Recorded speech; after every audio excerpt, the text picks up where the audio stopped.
Capital TV देख रहे हैं आप। मैं हूं आपके साथ पूजा। ब्रेकिंग नाउ में बड़ी खबर शिक्षक भर्ती घोटाले से जुड़ी हुई आपको बता रहे हैं। अर्पिता और पार्थ का बचना अब मुश्किल हो चुका है क्योंकि आज दोनों को मेडिकल के बाद कोर्ट में पेश किया गया। दोनों पक्षों की तरफ से दलीलें तो दी गई पर कोर्ट ने साफ साफ 14 दिन की न्यायिक हिरासत में अर्पिता और पार्थ को भेज दिया है। इस पूरे घोटाले से जुड़ी और एक बड़ी खबर आपको बता दें, ईडी ने कोर्ट में बताया है कि अर्पिता की जान को खतरा है। तो इस बड़ी खबर में मेरे साथ न्यूज रूम से जुड़े हुए हैं कैपिटल टीवी के editor in chief doctor Manish Kumar.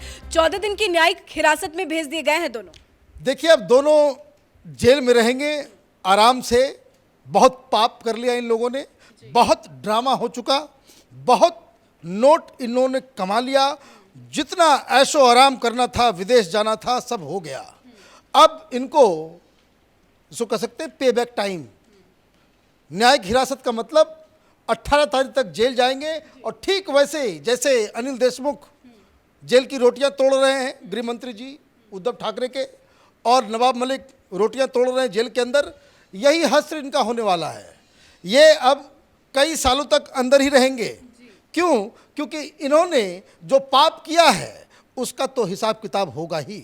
लेकिन ये इतने बड़े ड्रामेबाज निकलेंगे, ये ईडी के अधिकारियों को भी समझ में नहीं आ रहा है कि भाई हो क्या रहा है।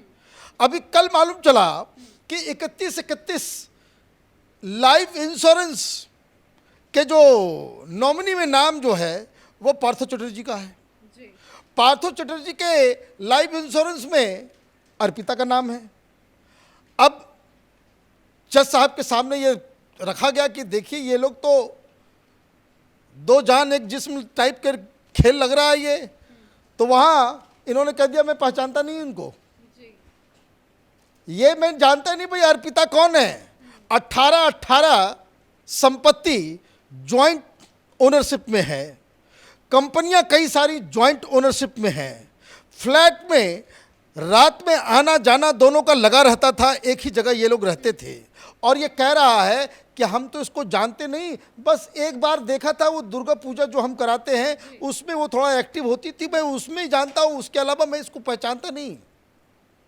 पार्थता की याददाश्त चली गई। लेकिन ये कौन सा नया ट्विस्ट है कि तुम जानो तुम्हारा काम जाने? वो इसलिए क्योंकि इस खेल में एक बहुत बड़ा ट्विस्ट आ गया है। और ये ट्विस्ट ये है कि अर्पिता मुखर्जी वो बनने जा रही है सरकारी गवाह। उसने साफ कह दिया है कि भाई मेरा पैसा, मुझे क्यों कोई व्यक्ति पैसा इतना देगा, मैं कौन हूं, मुझे मेरे पास कोई आदमी इतना करोड़ रुपया मुझे देगा, मेरे पास तो उस तरह की हैसियत होनी चाहिए। इसलिए उन्होंने कहा कि मेरे घर का इस्तेमाल मिनी बैंक की तरह किया गया। ये पार्थो चटर्जी कहाँ कहाँ से पैसा लेकर के आते थे, मेरे कमरे में जाकर रखाते थे, तो उनसे ही जवाब तलब कीजिए। पार्थो चटर्जी को लग रहा है कि अब चारों तरफ से मैं फंस गया, दीदी जी ने भी छोड़ दिया, अब जो महबूबा है वो भी छोड़ रही है, चारों तरफ से मैं घिर गया, याददाश्त चले जाने का नाटक कर लेते, कहते भाई पहचानता नहीं। अब इसी से अगली बात जुड़ती है। चूंकि अर्पिता पूरी तरीके से इस सारे पैसे का हिसाब किताब जानती है, ये अर्पिता के घर में ही वो 3 डायरीज निकली, जिसमें एक पार्थो चटर्जी के कहाँ जमीन जायदाद क्या है, सारा उसका बिजनेस का लेखा जोखा है। और दूसरा डायरी जो काली डायरी है उसमें ये पूरा हिसाब किताब दिया हुआ है कि टीचर के भर्ती के दौरान किन किन नेताओं ने टीएमसी के किन किन कैंडिडेट को बकायदा रिकमेंड किया, कौन कौन लड़के फेल हो चुके थे, कौन कौन सा कैंडिडेट फेल हो गया था, उसको कितना मार्क्स आया है, कितना उसको ग्रेस मार्क देना है, ये और कितना पैसा कहाँ से आ रहा है, ये सारी जानकारी उस डायरी के अंदर में है। और अर्पिता कह रही है कि हम सरकारी गवाह बन जाएंगे।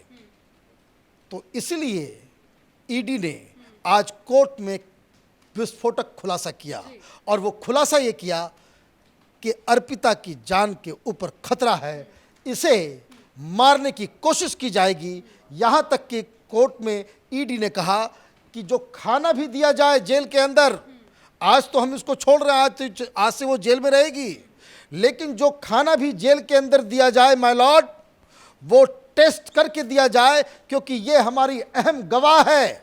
अगर इसकी मौत हो जाती है तो फिर हमें बड़ा दिक्कत हो जाएगा कि ये पैसा कहाँ से आया, कहाँ कहाँ ये जो चंडाल चौकरी टीएमसी की जो काम कर रही थी वो कहाँ कहाँ किस किस तरीके से काम कर रही थी, ये मैं पता नहीं कर पाऊंगा। ये ईडी की तरफ से ये बात कही गई है और इस बात में दम है, क्योंकि बंगाल में तो कुछ भी हो सकता है। वहाँ तो आप देखिए एक पूरी पॉलिटिकल पार्टी ही नहीं, एक पूरे नेटवर्क का, एक पूरे सिंडिकेट का, एक तो वहाँ सरकार की जगह माफिया की तरह काम होता है।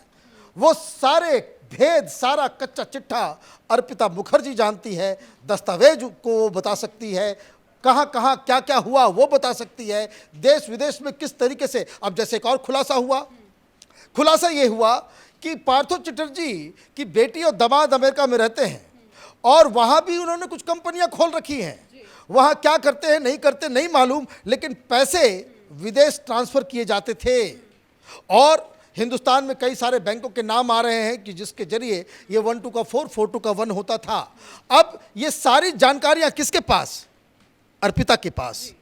अर्पिता को ही रास्ते से हटा दिया जाए, ये तो फिल्मी स्क्रिप्ट है। तो खेल खत्म। तो खेल खत्म, एक बार गवाह खत्म, सबूत खत्म, बताने वाला खत्म, तो ये पार्थो चटर्जी वो मुक्त हो जाएंगे, फिर से टीएमसी ज्वाइन कर लेंगे, फिर पता नहीं कहाँ कहाँ किस किस गड्ढे में पैसा जमा है गरीबों का, वो सारा चीज़ होगा। तो एक बहुत बड़ा जो खुलासा ईडी ने आज कोर्ट के सामने किया, जज साहब लोग भी दंग रहे कि ये इतना ज़्यादा सेंसिटिव केस हो चुका है कि पूरी की पूरी टीएमसी इस घोटाले में फंसती हुई नजर आ रही है। अर्पिता की जान के खतरे को लेकर कोर्ट की तरफ से पुलिस स्टेशन के अंदर कुछ अलग से सुविधा बकायदा जज की तरफ से ये बताया गया कि उसकी सिक्योरिटी, क्योंकि जेल के अंदर अगर वो जाती है तो ये जेल के अथॉरिटीज़ का जो रिस्पॉन्सिबिलिटी हो जाता है कि वो मेडिकल जिस कंडीशन में जा रही है अंदर, उसी कंडीशन में वो बाहर आए।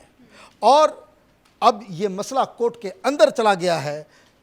जान अगर जाती है कोर्ट अर्पिता की, तो आप समझिए कि बंगाल में किस तरह की सरकार चल रही है। लेकिन कोर्ट की तरफ से ये आगाह ज़रूर कर दिया गया है कि भाई आप इसका स्पेशल केयर करेंगे। इनको हर जगह इस तरह से, बहुत सारे इस तरह के जो सेंसिटिव कैदी होते हैं उनके लिए अलग इंतज़ाम होता है। ऐसा नहीं कि उनको बाकायदा किसी काल कोठरी में डाल दिया जाता है, there are special provisions for them, तो वो किया जाएगा। अर्पिता के साथ कोई हादसा ना हो, ये बंगाल की जो जेल में जो तैनात पुलिस है वो उसका ख्याल रखिए। लेकिन अगर अर्पिता सरकारी गवाह बन जाती है, आपने जैसा कि बताया, तो पार्थ को कितना बड़ा झटका? पार्थ को ममता बनर्जी की सरकार हिल जाएगी, क्योंकि ये देखिए ये केस क्या है, ये केस किसी पर एक व्यक्ति के घूस लेने की प्रक्रिया का कांड नहीं है। ये कोई पात्रा चौल का घोटाला नहीं है कि संजय राउत एक कंपनी बनाता है, एक फ्रंटमैन को रखता है और इतना बड़ा घोटाले को जो है अंजाम दे देता है। यहां तो पूरा सिस्टम इन्वॉल्व है। गांव से उस तरह के उम्मीदवार को चुनना जो टीचर बनने की कोशिश कर रहा है, जो फेल हो गया, उसको लेकर के बड़े डिस्ट्रिक्ट लेवल के टीएमसी अधिकारियों के पास लेकर के आना, बताना कि भाई इतना पैसा लगेगा, ये लगेगा। और ये नेटवर्क ऐसा कि आगे वाला आदमी अपने से ऊपर वाले जो रो में जो लोग बैठे हुए हैं उसके बारे में उसको पता ना हो। वो पूरा चेन सिस्टम चल रहा था। लोग गांव गांव, दूर दूर शहर से अलग जो डायरी है, उस डायरी में कौन से अलग अलग जिले के उम्मीदवार का अलग अलग कैटेगरी में डाला हुआ है कि हर जिले से कैसे कैसे लाया गया। तो ये पूरा नेटवर्क है टीएमसी के कार्य प्रणाली का। जो बंगाल में जो लूट हो रहा है उसके कार्य प्रणाली का लेखा जोखा है। ये घोटाला इसलिए यूनिक है कि इसमें जनता को लूटा गया है, सरकारी पैसे का हेरफेर नहीं है। ये जनता के पॉकेट में हाथ डालकर पॉकेटमारी की गई है और नोटों का पहाड़ इकट्ठा किया गया है। इसीलिए ये सरकारी गवाह बनती है तो न सिर्फ पार्थो चटर्जी के लिए बल्कि ममता बनर्जी के लिए बहुत बड़ी समस्या खड़ी हो जाएगी। लेकिन ममता बनर्जी दिल्ली में है, पीएम मोदी से उनकी मुलाकात चल रही है, ऐसे में कुछ इस मुलाकात को लेकर भी लोग सवाल उठा रहे हैं। देखिए सवाल उठना ज़रूरी है, वो उठना इसलिए भी ज़रूरी है कि तमाम इस तरह के राजनीति में गिव एंड टेक की बातचीत होती है। ये कहानी पहले से ही चल रही है। कैपिटल टीवी के जो दर्शक होंगे, हमने बहुत बार बताया कि दो तरह की थ्योरी चल रही है कॉन्स्पिरेसी की, कि एक तो ममता बनर्जी यू टर्न ले रही है। जिस तरीके से दार्जिलिंग में धनखड़ साहब के साथ उनकी मुलाकात हुई, हेमंत बिश्व शर्मा से मुलाकात हुई, जिस तरह से अभिषेक मुखर्जी की चोरी चोरी चुपके चुपके मीटिंग हुई हेमंत बिश्व शर्मा से, तो वो सारी चीज़ें अपने आप में बता रहा है कि कुछ बीजेपी और ममता बनर्जी के बीच कुछ पक रहा है खिचड़ी।